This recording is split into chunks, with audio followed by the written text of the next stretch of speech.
Hello and welcome to today's presentation. How did I get a virus? How to recognize and prevent viruses, malware, and online scams at work and at home.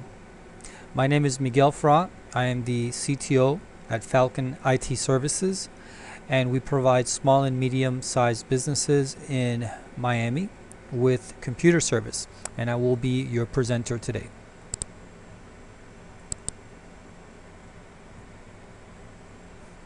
So what exactly is malware? Malware is software that is used to disrupt computer operations, gather sensitive information, or gain access to private computer systems. And here, I'm going to use the term malware to collectively describe viruses, worms, Trojans, ransomware, spyware, adware, and scareware. All these are types of malware. Now, there are lots of different types of malware, and many more will be invented in the future. There's tens of thousands, if not hundreds of thousands of different types of malware, and there will be many more to come. It's a cat and mouse game. People write malicious code. The software companies that protect us from it update their definitions, and people write different code to try to get around that. Now, viruses are a type of malware, and what they do is they attach themselves to other files, and what they do is they usually replicate themselves and they harm the host computer. Once a malware has attached itself to a computer file, the malware can try to propagate by copying itself to other computer files. Eventually, when it copies when it attaches itself to files that are necessary for your operating system to run, then your system can crash. A worm is a type of virus that spreads itself not through attaching itself to files on your computer, but rather through the internet. Worms propagate generally through emails or through network connections. A Trojan horse is a type of virus that tricks you into thinking that it's one thing when actually it's another. So for example, if you've ever seen somebody that is telling you that they've got a software called, I can't remember the name of it, Windows XP antivirus or something like that. That's actually a virus, and it tricks you because it wants you to think that it itself is a virus. And you go to a website and you download it thinking that you're downloading an antivirus when you are in fact downloading a virus.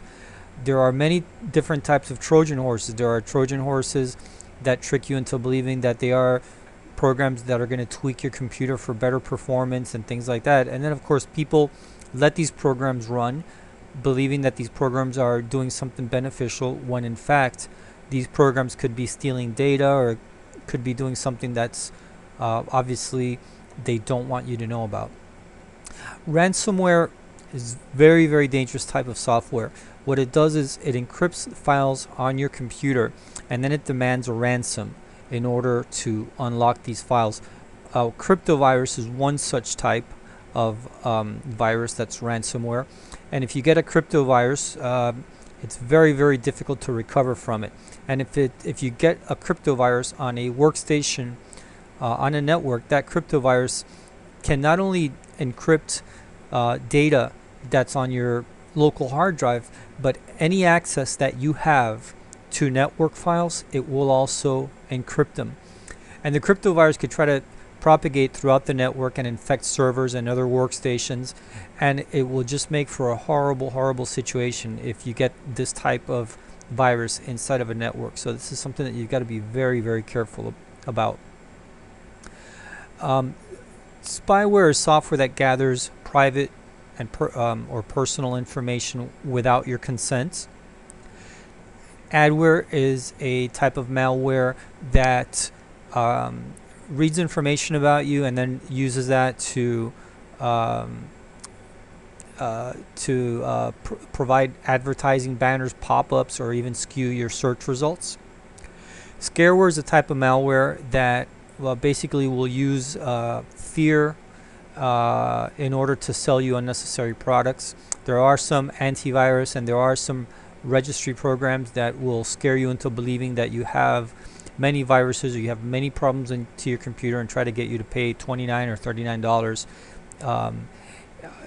to get that fixed. These are also malware.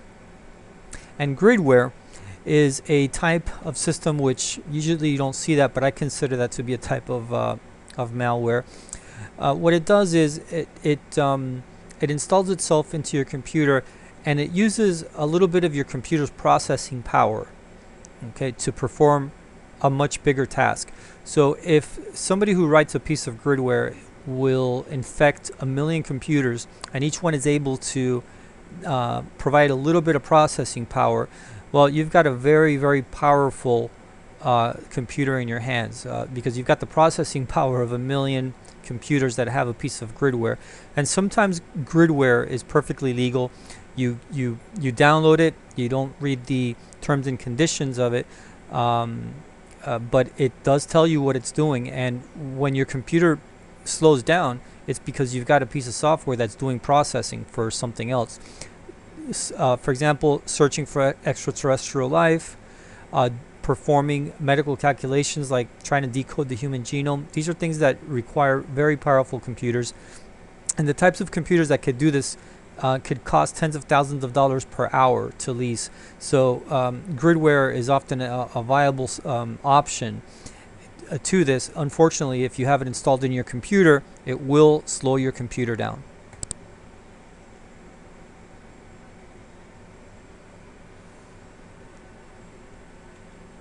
Now, is malware illegal? Well, some of it is, as long as it tells you what the intent is, and the intent is not something that's specifically against the law, and you agree to that. So that's why it's important to, when you're ever downloading a piece of software, read the terms and conditions, because if you don't, you might be getting a piece of software that might be obtaining information about you. It might be using part of your computer's processing power, and it's perfectly legal because they told you that they were going to do it. You accepted it. The way that these companies look at it is they're trading. They're giving you something for free, whether it's telling you the weather or whether giving you a game or whatever it is. Okay, they're giving you something for free, and you're trading. It's not really for free because you're trading something in return. And usually what you're trading is you're either trading information or you're trading some of your computer's processing power.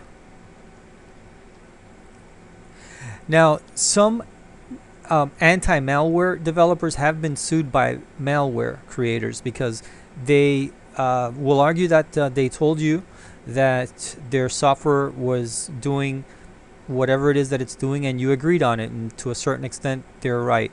So for this reason, some malware developers have created something called PUP, which is potentially unwanted programs. And when you run some anti-malware programs, the program will not tell you, hey, you have a piece of malware, I'm going to take it off. Instead, it tells you that you have a potentially unwanted program, and it's up to you to remove it.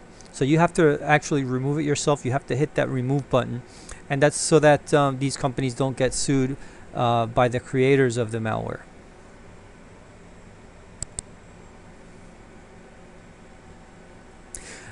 So I'm going to debunk a couple of myths. I hear this one a lot. I can't get a virus because I have antivirus. That is a total myth. You can have an antivirus and you can still get a virus. An antivirus certainly helps, but if you have an antivirus and you go out there looking for viruses, or you start clicking on everything and downloading everything, yes, you will get a virus, because antiviruses they're 99% effective, but they're not 100% effective.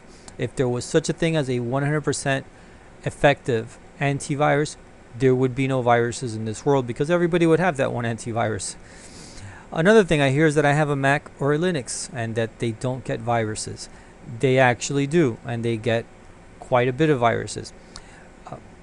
Microsoft has been hardened because of the fact that there's so many attacks against Microsoft, because Microsoft has such a large market share. Malware developers do not write malicious code for Linux or Mac as much, because these two types of operating systems are not as prevalent as Windows. So therefore, the penetration or the damage that a virus can do on a Mac or a Linux is not as great as one that's been designed for a Windows platform, which is much more prevalent.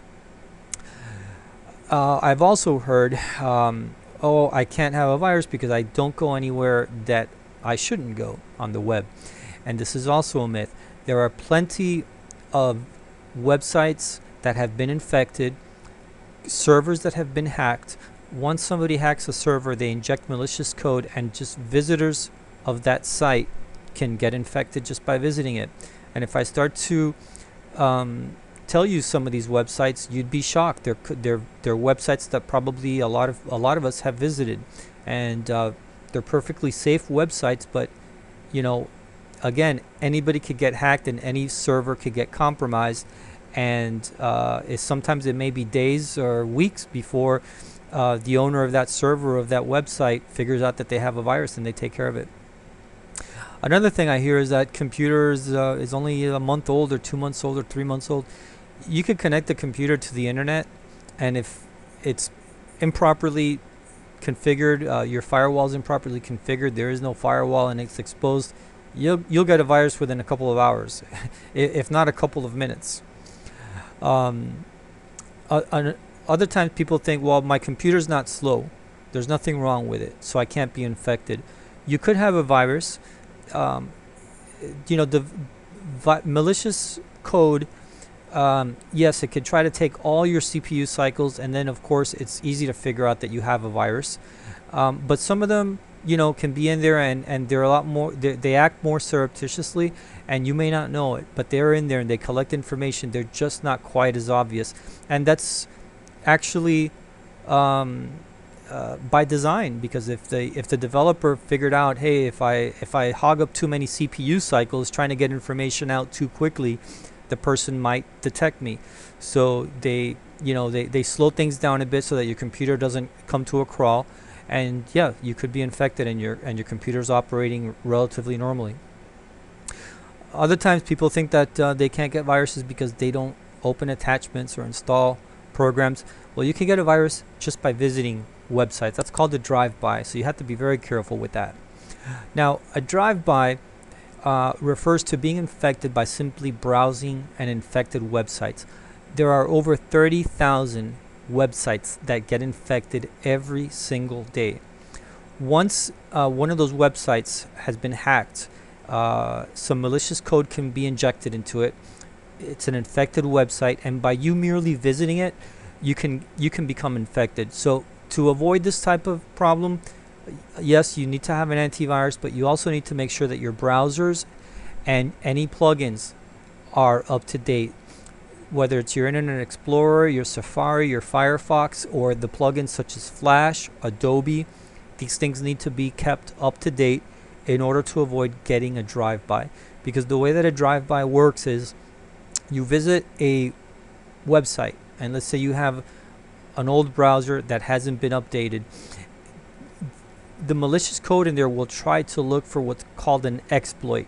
It's programming code that the virus can exploit it, and if the code hasn't been patched with the update, well, you could become infected. So always keep your operating system, your applications, and your plugins and your browsers up to date. If possible, use Firefox. It's one of the more secure browsers that I have seen. And if you can install Microsoft EMET on your PC to prevent exploits, that's a great tool. You can, if you do a search for the keywords Microsoft EMET, you should run across the download location from Microsoft's website for EMET. It's free. In your email, it's not a great idea to open up zip or RAR files. A lot of viruses come in the form of zip and RAR files because these are encrypted files. People usually open them. They try to click on an attachment. Sometimes a phishing email will come in and it will say something like your IRS tax return, your UPS shipping. It's a zip or a RAR file. Try to avoid that. Most companies, their IT managers will actually strip zip and RAR files from people's email addresses as a precaution. So you could have these zip or RAR files go into a specific mailbox, or you could have them, a specific folder when and then after that they're scanned. Or if you want access to them, you could go to the IT manager and have him look into it and give it to you. It's a much more safer approach than allowing users to have zip and RAR files directly into their mailbox. They used to say, don't open up an attachment unless you know the person. But I'm going to tell you, don't open up an attachment even if you know the person. And here's why. If a person has been infected with a virus, that virus will probably try to send itself out via email. And it will go through the person's address book. You could easily go through the Outlook autocompletes or through some of the cached files that contain email addresses or email addresses that you have on your hard drive stored, and send itself out. And it'll look like it came from that person. So if you receive an attachment and you're not specifically expecting that attachment, it's a good idea to just pick up the phone, call the person, and ask them, hey, did you send me this attachment? Do that before opening it. It'll be a good precaution. Also, when you get attachments that are out of context, for example, if your 10-year-old child sends you an attachment called business meeting, well, you know that's out of context. Or if your boss sends you an attachment like, I love ponies and unicorns, it's out of content, so just be very wary about that. Also, in order to avoid being phished or led into virus-infected websites, don't follow email links. Okay, if somebody sends you a link via email, make sure that, again, you call the person, you ask them, did you send me this, before you click on it.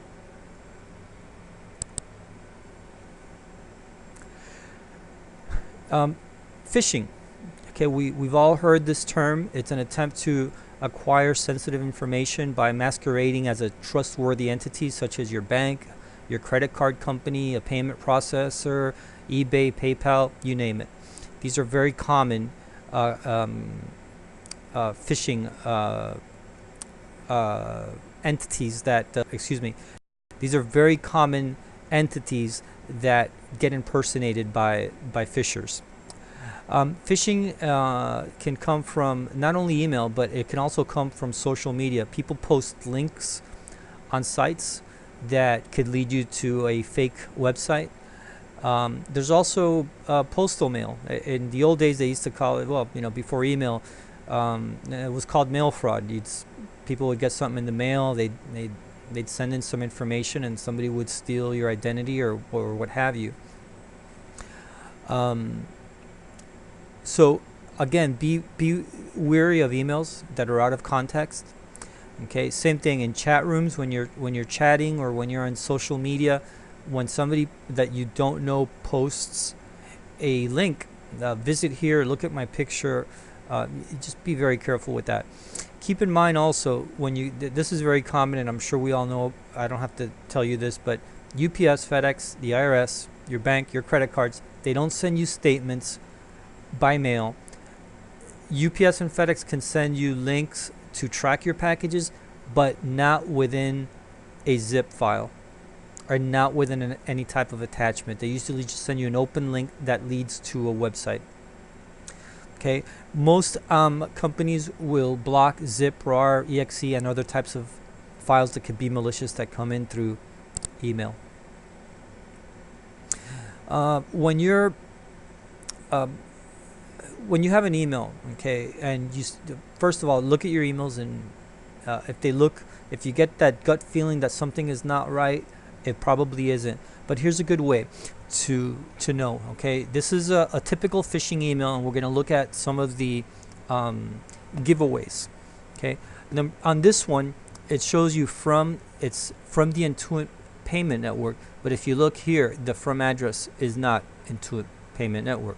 It's something else. So right here, this is one thing that's going to make you suspicious. Don't guide yourself by this solely, because email from addresses can be faked. Okay, they can be spoofed. So, don't just guide yourself by the from address. Just use that as one of the clues, out of many clues. The next thing is, if you look here, there's no let's see, it tells you it tells you respective client, in other words, the salutation doesn't have your specific name on it. It only has your email address. So if you see something that says dear Joe, dear John Doe, and that really is your name, well, that's how real credit card companies send you emails, because they do know your real name when they're sending you an email. But typically, people that are phishing you, they will take your email out of a bulk mail database system, so they don't know your full name. They only know your email address. So when you see a salutation that's generic, dear customer, dear credit card holder, dear your email address, that's another sign that it's very likely to be a phishing email. The third thing is, again, these people don't know a lot of information about you generally. Okay, so what they'll do here is they'll try to make it look like they know. Like they'll say, okay, your bank account information starting with 8 and ending with 9513. If you look at your checkbook, that's probably fake, but most people don't. I mean, who knows their account number by heart, right? Not very many of us. So what they do is they write this down, hopefully that you'll just see the numbers and say, oh, they know my bank account. But this is probably fake, and that's another clear sign of a phishing attempt.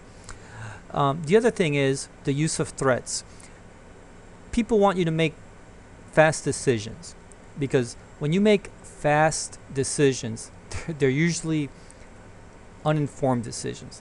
The more time that you're going to take to make your decision, the more you're going to think about it, the more you might realize, hey, there's something going on here. So what they try to do is they try to use threats. They try to have a sense of urgency, okay? And so when you see threats or a sense of urgency trying to get you to do something, be very, very wary of that, because sense of urgency means they want you to do it quickly, means they don't want you to think about it too much, means they probably don't want you to think about it because you might draw different conclusions after you have really analyzed all the factors.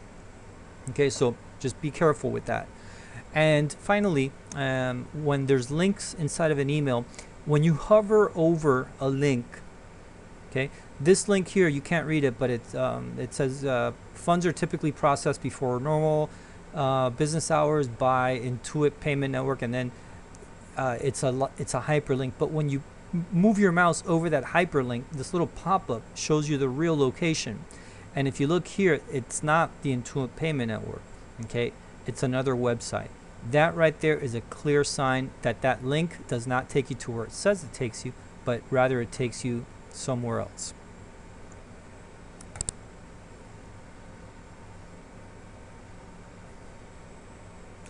Okay, so now we're going to look at phishing sites, okay? And how do you know if you're in a real website or not? Well, links, hyperlinks, there's a lot of ways to get people to go to fake sites. There's DNS attacks, there's links in your emails. If there's one real easy way. If you have a modern browser, the real URL of the modern browser is going to show the website in dark, bold text, and the rest, okay, is going to show it in gray. So what this basically right here tells you is that we are on a website called www.halifax.co.uk, And then this / indicates that this is a folder inside that website. And then this is what's called a query. This is another folder and another folder. Now, whoever did this fake site here, the second one below, was very clever, because what they did is they got a really long domain name to make the domain, to make it match the top one, which is the real one. But if you look, the entire thing is in dark bold. Now you think we're at www.halifax.co.uk because people read from left to right, at least in, you know, in the West we do. So people read from left to right, and so you start reading and you think, oh, I'm at www.halifax.co.uk, but you're really not. Okay, you're at credit 0 CRD card that's the real URL right there. These are what are called subdomains. Oops, excuse me. These are what are called subdomains or child domains, and they just created a bunch of them. So if you look here, it almost looks like the same thing, but up here there's a / indicating that credit cards is a folder within the website. Down here there's a dot indicating that all it is a child domain. It's not the real thing. So when you see a really weird looking URL and it's all in dark black letters like that, okay, be very careful. When you're visiting the real website, for example, when you're going to paypal.com, www.paypal.com should be in dark black and the rest should be in gray. So speaking of PayPal, another thing that phishing sites do is they tend to purchase domain names that are similar to the real ones. So for example, we all know www.paypal.com. Well, somebody here purchased a domain called paypal-account-protection.com. That's very different. And as you can see here, okay, I don't know if anybody here has a PayPal account, they've done a really good job of completely mimicking the real PayPal site. So a user might get tricked into believing that they're in the PayPal site, and they might go in there and log in, and then by doing so they reveal their credentials to the person who created this website. Now in a case like PayPal, where there's a registered trademark, eventually they'll find out about this and they'll take the site down. That could take weeks, could take months. It has to be, somebody's got to figure it out, and usually it doesn't get figured out until somebody gets had by this. Okay, but you know, again, you have to be very, very careful, and just, you know, having awareness is one of the key things to protecting yourself online. So just keep an eye on the URLs, okay, and watch out for these two types of tricks.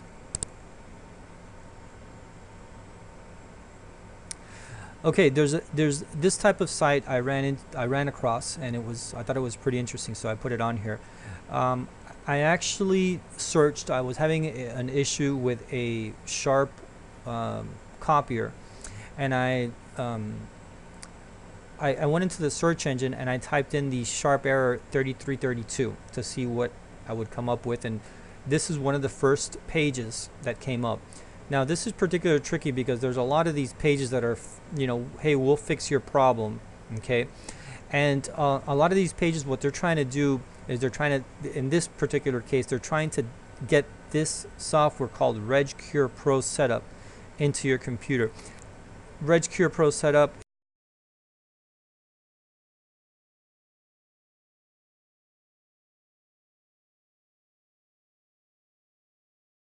errors, and then they want you to pay a price to get that software to fix all your problems. They've even got a toll-free number that I called and somebody came out.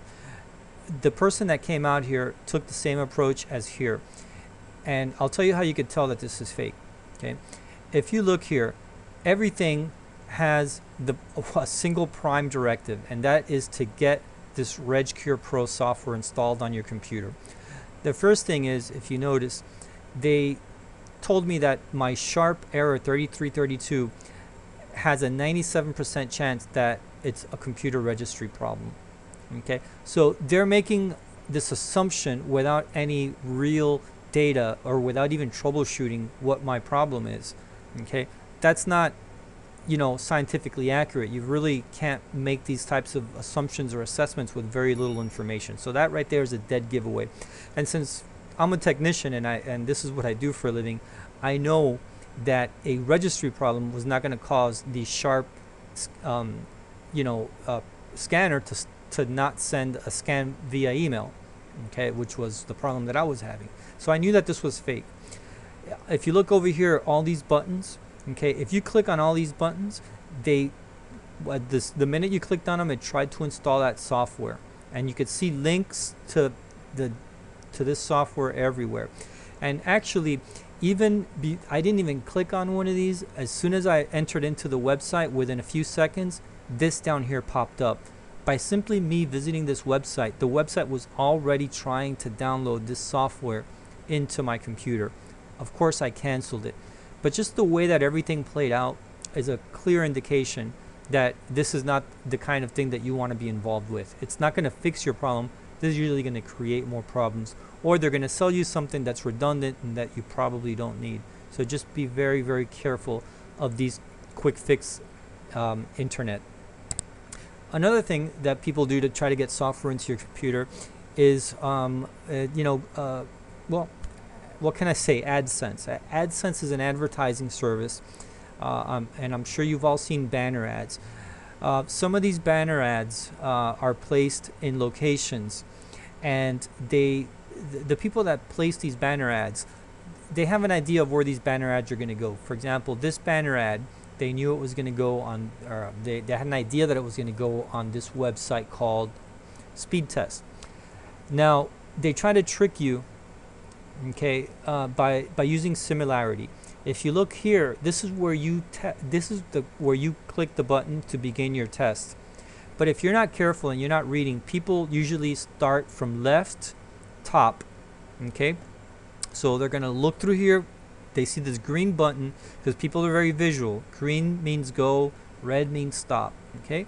So if you're one of the biggest dangers on the internet is trying to read everything quickly, try to speed read through the whole thing, and try to get your cues, your visual cues, rather than actually reading the text.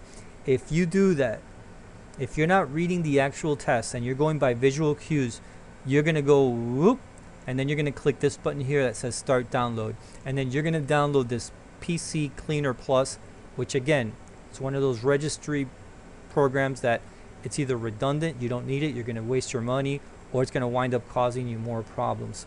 So again, always be very, very careful and read carefully through your web pages, especially when you're in a site that you're not familiar with. Don't try to rush through it, because a lot of these websites are designed around the fact that they know that people, they're in a hurry, limited amount of time, you're going to rush through it. So they try to use this type of familiarity to get you to click on the wrong thing and download a piece of software into your computer. Scareware is, well, exactly that. Usually it appears in the form of a pop-up. It could be a virus, or it could be just a website that when you visit a website, this scary looking pop-up that you see here on the screen tells you that there's been 183 privacy violations found and remove them now. If you remove on any part of this, you'll get another pop-up that's asking you for permissions, and if you say yes or if you allow, then it will probably try to install a piece of software on your computer, which might turn out to be a virus or some type of malware in most cases. Some of these windows are made to look like your Norton Antivirus or your Microsoft Security Essentials or some of the more common types of software.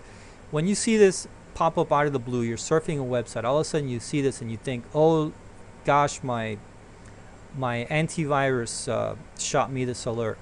Don't click on it. Press Alt F4. The Alt F4 key will close whatever window is in the foreground. It'll close it without you having to click in it. And then move your mouse down to the icon tray and double click on your antivirus. Okay, and then do a scan of that. Okay, that way, rather than clicking on this, not knowing whether that's your real antivirus or not, you actually close that and from the icon tray you manually open up your antivirus, because that you know for sure that is the real antivirus. So just be careful with these types of scarewares that will pop up and try to get you to click on them to get some type of malicious software installed. So a lot of times people ask me, why do people create viruses? And some viruses are designed to generate profit for their creators, and this is probably the most common type of virus out there, and it's designed to generate profit. I mean, people, they want to make money, they do this, they spend time to get something out of it. In the old days, people used to write viruses just for the heck of it.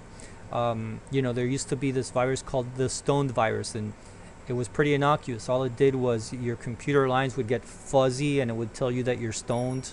I can't remember exactly what it was, but that was a long time ago.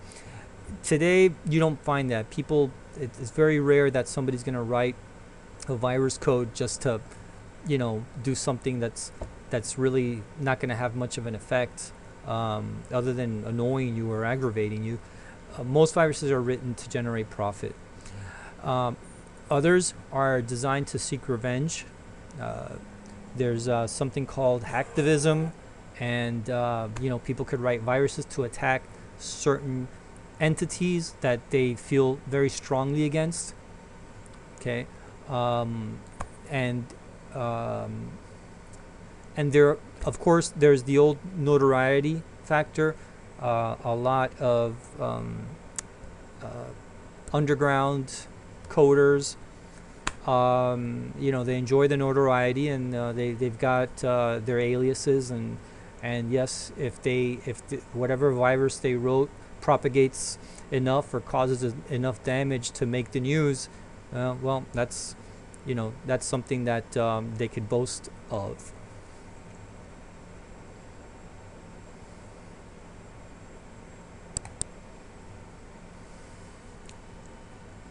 Okay, so a botnet is another type of virus that's very, very common. And the way that a botnet works is as follows. You get a virus on your computer, and it's just in the background. It's not really doing much of anything. It doesn't want to be discovered. It's laying low. Now, this virus, once it infects your computer is known as a zombie. And it will try to propagate itself by sending emails or network connectivity. It will try to propagate itself. Okay, because it's a worm generally, and the idea is to try to propagate itself to as many computers as possible. Now, here we have the operator, okay, who designed this, or actually sometimes these people don't even design it. They're just taking code from the people that are the real designers and using it. But they infect, let's say, 1 million computers. Now, once you've got 1 million computers infected, all of a sudden you are in a very powerful position.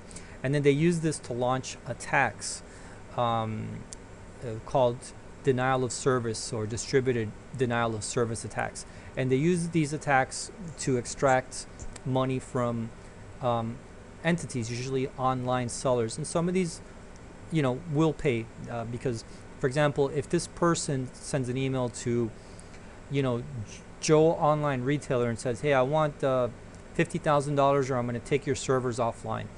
If Joe's retailer will lose $50,000 per hour if they go down, it's a lot more feasible for them to pay this person. And since the attack, you've got 1 million computers all sending requests, all trying to flood the Joe retailer system, it's very hard for firewalls to try to stop these attacks, because they're not coming from one place, they're coming from many places, and Joe retailer doesn't know which one of these is a real request from a real client or which one is an attack. Okay, so very, very difficult. But your computer, if it's infected by what's called a botnet virus, will become a zombie and will be used to launch attacks against other computers.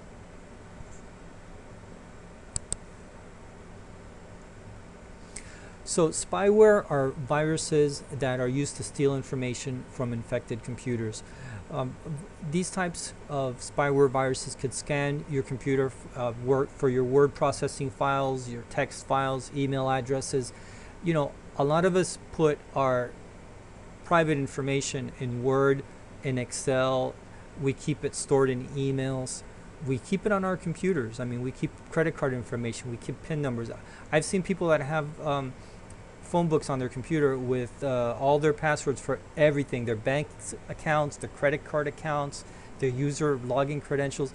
If you get a virus on your computer that starts to scan your computer and look for this, I mean, all that information could be stolen, and somebody then can impersonate you because they have everything about you. They'll know so much about you just from that virus having scanned your computer and stolen that data.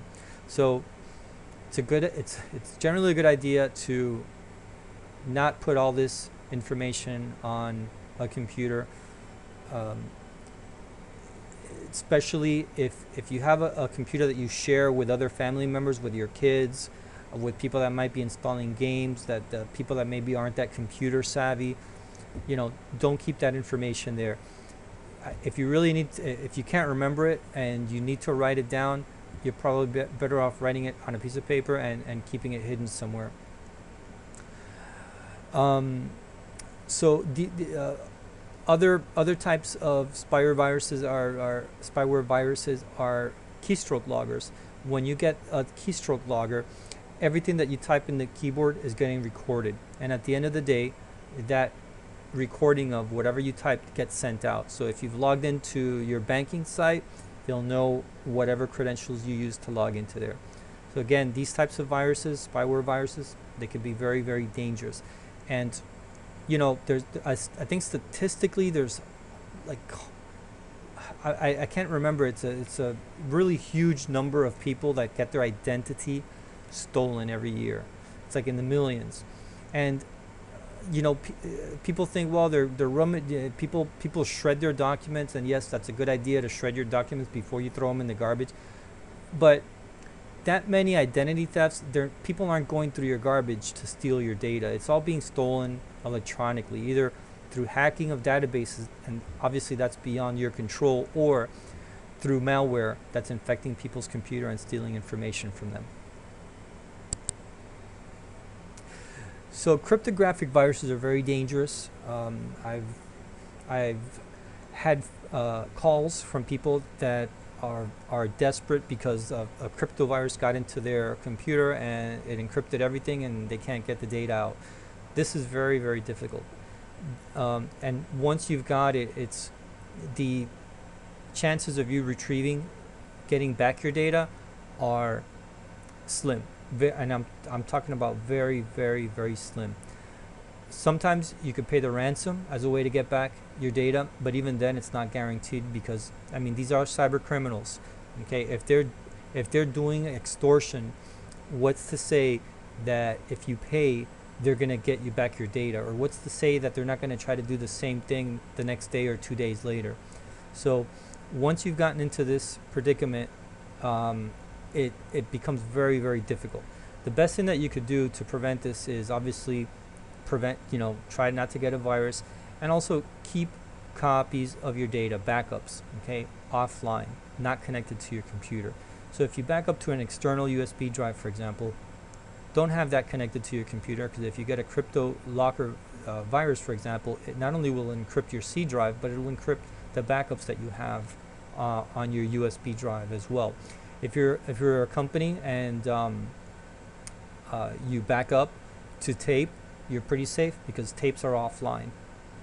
Okay, so I mean, I know that tapes are not cool these days. It's considered to be old technology, but in the case of a Cryptolocker, where the virus could propagate through your network and start encrypting everything, including online backups such as USB drives that people back up to, your tapes could be a real lifesaver in such a case.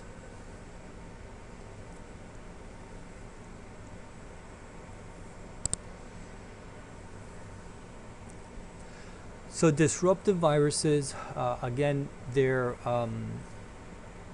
viruses that are just intended to cause some type of chaos.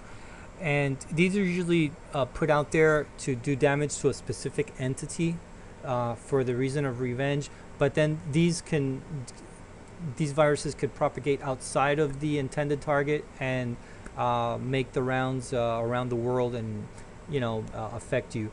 So just to give you a quick example, there are some viruses which will just change single digits in spreadsheets and an accounting program. So imagine a virus that goes in there and changes a single digit on the financial statements of a large multinational. If it happens to be in the millionth place, okay, it could skew the results by 1 million. And it might take the accounting department weeks of all sorts of people working overtime to figure out what the heck happened.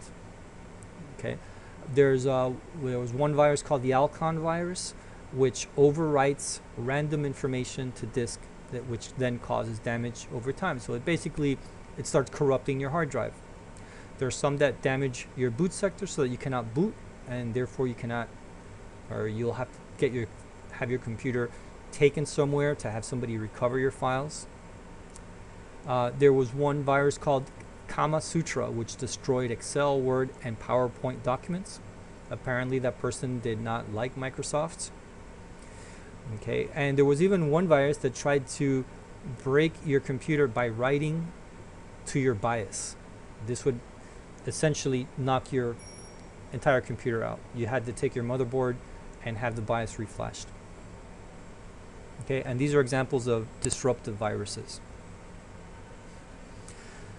Browser hijackers. We've all seen plugins, and plugins, some of them can be good, some of them can be bad. There are some plugins which will skew your search results and redirect you to either search results that are paid for by whoever wrote the malware, or search results which will lead you into fake websites to try to phish you. So you might go to www.google.com, and instead of you type Bank of America, and instead of getting a link to the real Bank of America site, you might get a link to a fake Bank of America site. So browser hijackers can also be very dangerous. When a piece of anti-malware usually finds one of these browser hijackers, they usually have the word search in their description, so be wary of that. Some of these are legal because they disclose their terms and conditions and tell you what they're doing. And again, some of them I've seen where you go to a search engine and you might type mechanics in my area, and instead of you getting the mechanics that Google or Bing might normally send you, they might send you to mechanics that are paying to be ranked or to be first, and those might not necessarily be the mechanics that are closest to you or the mechanics that have the best reputations. Okay, so again, skewed search results.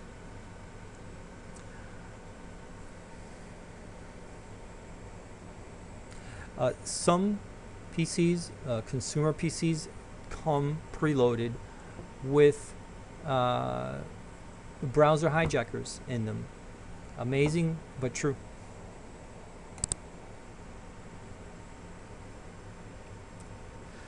Okay, so Trojan horses, again, they're programs that deceive you. They want you to think that they are doing X when in fact they are doing Y. Okay, so beware when you're searching on the internet for freeware. You might go online and type in looking for a free chess game. You might find one, you might download it and find out that you didn't really download a chess game, you downloaded something else. So be very careful when just randomly searching online for software. Okay, so now finally, how to avoid, now that I've given you all this information about all the different types of malware and all the bad stuff that they do. Okay, I'm going to show you how to avoid malware. Okay, if you look here, there's something called the user access control. If you've got Windows Vista, Windows 7 or anything higher, Microsoft implemented this user access control where it prompts you for permission before any software is going to get installed. So if you're surfing the web and all of a sudden this user access control comes up, read what the program is before hitting yes. Okay, and make sure that when you hit yes, you are very aware of what it is exactly that you're giving control access to, because this user access control typically means that either you're installing something or that something is trying to make a change to your computer, an administrative change that requires administrative access. Okay, so don't just look at this and click yes to get it out of the way. Okay, a lot of people do that. I've seen it happen all the time. We're busy, but again, if you're hasteful, you might wind up getting a virus or getting a piece of malware that you don't necessarily want. Another thing that you could do is create a separate account for your computer use. So for example, when we first get our computer and it asks us for our names and our password, we're setting up what's called the administrator's account. If you go to the user in the control panel users, create another account. Okay, and what you do is you have your regular administrator account, and then you have your non-administrative account, and then use your non-administrative account for your daily routines: surfing the web, going to your bank, checking your credit cards, sending and receiving emails. When you need to install something or when you need to do something to your computer that requires elevated privileges, then log off your usage account and log in to your administrative account. Okay, and this will greatly reduce the chances that your computer will get infected by having an administrative account separated from your user account and just using your user account for your daily tasks. Also, make sure that you have an updated antivirus. Okay, if possible, use a URL filter or parental control to block inappropriate sites. Inappropriate sites are one of the worst sources of viruses and malware. Okay, so try to keep sites that you really don't need to visit. Don't go there and block them. If you're in a corporate environment, if you don't already block them, you should, and you'll see that this greatly increases your security. There are several programs, which we'll get into later, that will give you this type of setup, either relatively inexpensively or free. Okay, Malwarebytes is an anti-malware program. You could visit www.malwarebytes.org, and you could download this program to scan your computer. It's very good at catching malware, and the subscription is relatively inexpensive. I believe it's something like $20 a year. It's not a lot. Okay, you don't even need a subscription, because you could still use the program free of charge. However, if you get the subscription, it'll run in the background and do real-time scans. Okay, so having a program like that is very beneficial. Antivirus programs, there's one that I really like. It's called FortiClient. If you're in a corporate environment and you have a FortiGate firewall, this FortiClient software can be on all your endpoints or your PCs, and they can be centrally administered through the firewall. But if you're just in a home environment or you want to put some parental controls on your computer, you could download this for free at www.forticlient.com. And this is a double whammy. Not only do you get a very good antivirus program that's very good at catching viruses, but you also get this web filter, this URL filter. And as you can see here in the screen, you have all these different categories that you could block. Okay, and then you could password protect this so that other people that use the computer do not have, the ability to go in there and unblock it. Okay, so websites that deal with pornography, gambling, downloading, peer-to-peer, bootleg content sites, block all that. Okay, and then your computer will be much safer than if you allow access to the whole entire internet.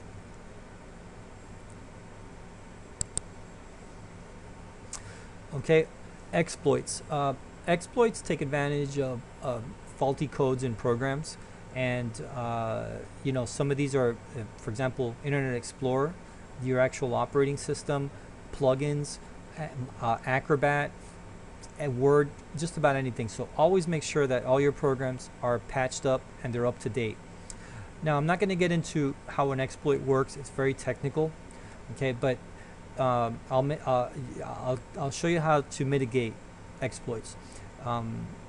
If you look at this URL here, you visit it, or if you just do a search for a program called EMET, E-M-E-T, download this program into your computer, and this EMET basically is a mitigation tool for exploits. So your chances of being a victim of malicious code trying to do exploits on your computer will be greatly reduced with a program such as EMET.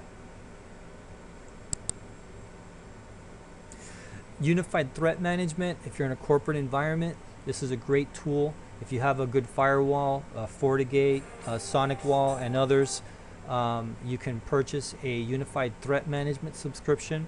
And what it does is it's it's several things. All the traffic that's coming in through your firewall will get scanned for viruses and for malware, including emails and things like that. And then if they're deemed safe, they're allowed into the network. So security is a multi-layered approach. Of course, all these endpoints should be protected by an antivirus. Of course, you should have URL blocking to make sure that people aren't visiting sites that they shouldn't be. That's 2 layers. This Unified Threat Management is a 3rd layer. Okay, it's an additional layer, and it provides security. So for example, if you look at a bank, it's a perfect example of multi-layered security. There's a security guard in the front. Then the teller is behind a usually they have like a glass or some kind of a counter that's pretty high that you can't jump through. And thirdly, you know, you have to get to the back and go through a safe, and then you need the combination. So you need to get past those 3 things to get to the money.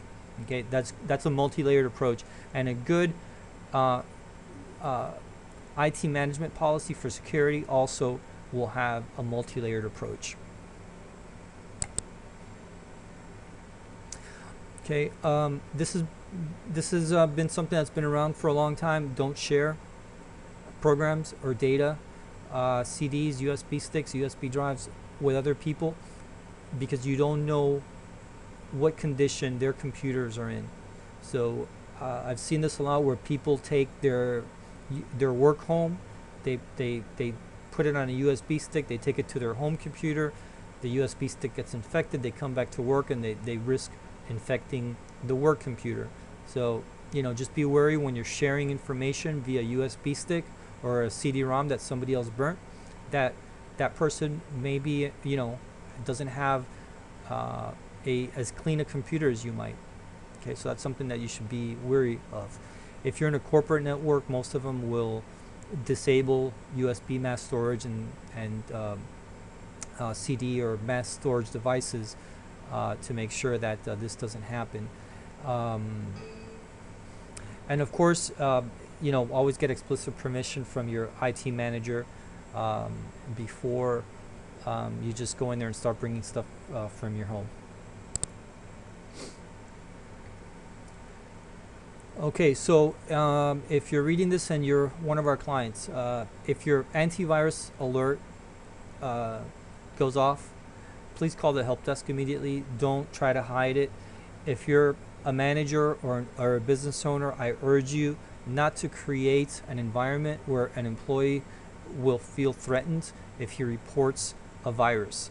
If you get mad or if you give the person any kind of grief, the next time it happens, they may think twice about reporting it, and this puts your network in danger. So try to create an open environment where, yes, you don't want people to get a virus, but you also don't want to create a situation where they're not going to report it from fear. Okay, because then that virus may be in your network propagating itself while that person is mum. Okay, once you have a virus, the recommended action is to reformat your computer. And I know that this is you're probably thinking, wow, that's pretty drastic, but yeah, that's definitely the only way that you're going to know for sure that virus isn't doing anything, because once a virus is installed, it could leave other malicious programs.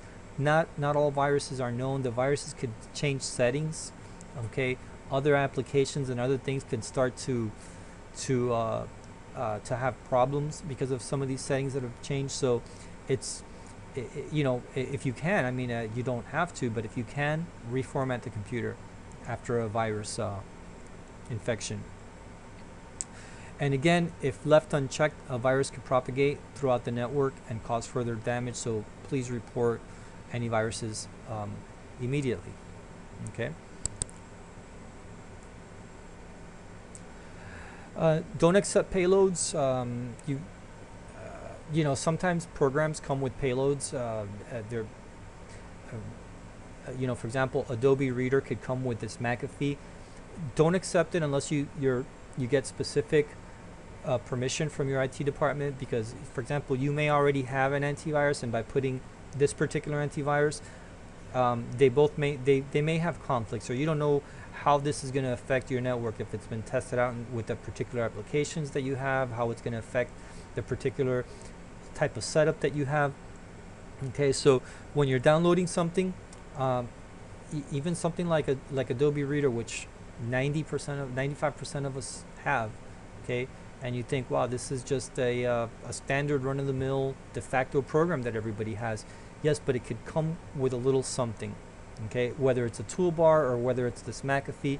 But before you do this, check with your IT department, okay, to make sure that it's okay. And finally, just be wary of online scams. These are scams that have been around forever. Before they were phone scams, they were postal mail scams. Now they've made their way into the online world. Typically the work at home ads, where they're promising you steady income to work from home, to do nothing other than surf the internet, or, you know, what these scams will do is they'll try to get you to pay upfront fees, or to buy some kind of a training kit that will show you how to do that. Usually that's a scam. Okay, weight loss programs that promise you, you know, revolutionary pills or exercises or something. I mean, if it sounds too good to be true, it usually is. Beware of people that are telling you that you know, they won the lotto, or that you've won a foreign lottery, or that somebody left you an inheritance. Okay, be very wary of those. Those people will usually try